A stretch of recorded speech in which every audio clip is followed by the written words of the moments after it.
Bismillahirrahmanirrahim. Alhamdulillah, hari ini kita sambung perbincangan kita berkaitan dengan daya impuls. Hari ini kita nak sambung berkaitan dengan daya impuls. Dalam daya impuls ni, dia ada satu discussion yang sangat-sangat favorite ataupun popular. Kalau kita tengok rumus daya impuls, dia adalah F sama dengan G, iaitu impuls bahagi dengan masa. Perbincangan yang selalu ada adalah di antara hubungan antara F dengan T. T adalah masa ataupun time. Daya ni merujuk kepada daya impuls. Masa ni pula spesifik sikit dalam perbincangan ni, iaitu masa hentaman. Atau kita panggil time impact. Impact time. Okay, tak kisah. Jadi dia akan datang banyak example yang berkisar tentang hubungan F dengan T ini. Contohnya adalah dekat sini. Dia kata diagram 4 shows Abdul Latif bin Romli in a long jump event, lompat jauh punya acara. Teknik manakah yang beliau gunakan untuk mengurangkan kecederaan? Kita sains sukan. Sukan kena tahu sains juga.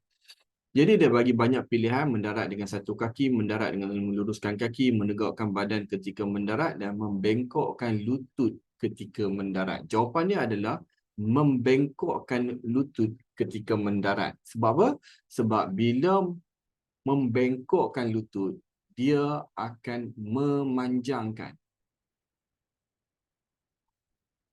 masa hentaman.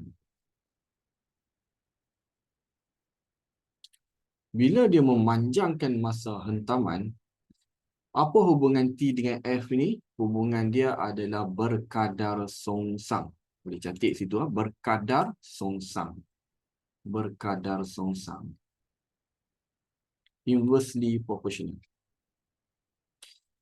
Berkadar songsang ni, dia behave macam mana kalau kita cakap dia inversely proportional? Dia akan behave kalau masa meningkat, satu lagi kuantiti fizik akan respon opposite. Itu kita berkadar songsang. Dia akan opposite respon. Jadi F akan rendah. Jadi daya impuls ni macam orang kata kesakitan yang kamu akan terima lah. Jadi kesakitan itu akan berkurang. Jadi itulah fungsi dia, memanjangkan masa hentaman supaya merendahkan daya impuls. Okey, kadang kata dua pun dia suka tanya kenapa kan. Jadi ini adalah jawapan. Contoh lain kita tengok. Contoh lain adalah daripada Putrajaya 2022. Dia kata Raja 3 menunjukkan seorang atlet membengkokkan kakinya ketika mendarat dalam acara lompat jauh. Mengapakah atlet tersebut harus membengkokkan kakinya? Okey. Jadi yang pertama sekali kamu tahu kalau tengok pilihan jawab, mengurangkan impuls, untuk mengurangkan daya impuls, untuk menambahkan masa ketika di udara, untuk mendapatkan jarak paling maksimum. Okey. Jawapan yang paling kamu jelas adalah untuk mengurangkan daya impuls. Jadi dua ni kita ada yang confirm dua. Tapi ada pelajar tanya, cikgu, apa beza mengurangkan impuls? Kenapa impuls tu salah? Impuls adalah perubahan momentum. Bila perubahan momentum, tak kisahlah V dia berapa pun, tapi at the end dia akan kosong. Perubahan momentum MV tolak MU. Okey, V dia tu at the end dia akan stop kosong. Jadi kalau U dia tu contohlah 5 meter per second, impuls dia tetap kosong. Okey?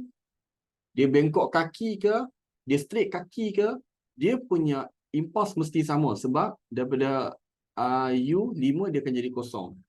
Jadi beza kesakitan itu ditentukan oleh masa hentaman. Jadi masa hentaman yang panjang akan menyumbang kepada daya impuls yang rendah. Yang kedua, untuk mendapat masa ketika di udara dengan lebih lama. Paling tepatlah sebab kita tengok sini antara 1 dengan 2. Jadi 1 tu salah, maka 2 dengan 3. Okey. Saya rasa itu perbincangan yang cikgu nak highlight dekat sini, hubungan T dengan F dalam perbincangan daya dan impuls. Alright? Setakat tu dulu. Terima kasih.